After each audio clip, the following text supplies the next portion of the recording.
So imagine you're a world-renowned video game review monkey, and that such things exist. Staring down a pile of deadlines, the dry, stale end of the beginning of the NES library, dreary weather, your Super NES won't output color for whatever reason, and the tie joint up the street is closed on Mondays. And it's Monday. It's enough to make you lose your mind, throw the country A through K rack out on the street, and go become a hermit somewhere. Hey! Mission! Until 3 large men wearing suits and strange haircuts show up and demand you shake your thing in order to make everything work out. It's an odd, almost laughable line of reason. Add music, add dance, and everything's gonna be hunky-dory. Nuts to that, it is laughable. And right there, your day is a little bit better. Paradoxically, by having no chance whatsoever of working, it works. That is the magic of Elite Beat Agents. Absurdity to the rescue.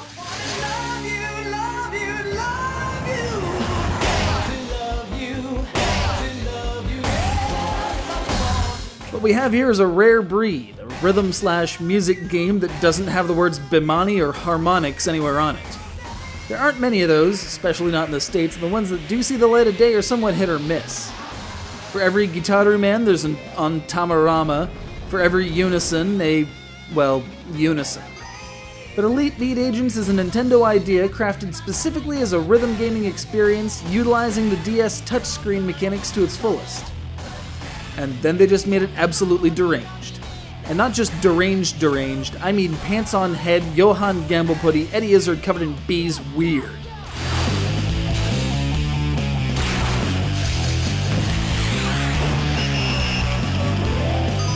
As members of the Elite Beat Agents, a secret task force charged with combating epic failure wherever it rears its ugly head, you're dispatched by the commish to aid persons in need, after being briefed on their plight by way of a comic book-esque series of panels. Once the subject hits their breaking point, as indicated by a desperate plea for help, you swoop in, brandish microphones, and proceed to bust out Born to Love You, or Rock This Town, or the numerically named Skater Boy, Friska's favorite.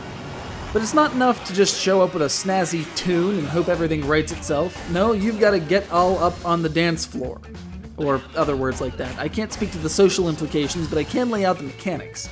There are dots on the touchscreen, and you touch them. Contracting circles around the dots indicate time until the quote-unquote note hits. Unfortunately, they're all the same color.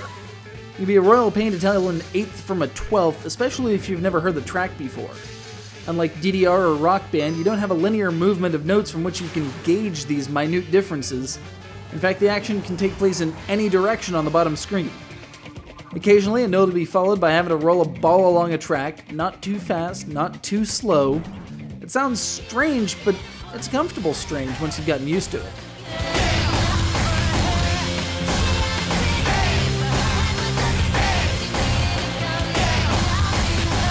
The music used is all cover tracks, though they're of better quality than I'd usually expect after using those words.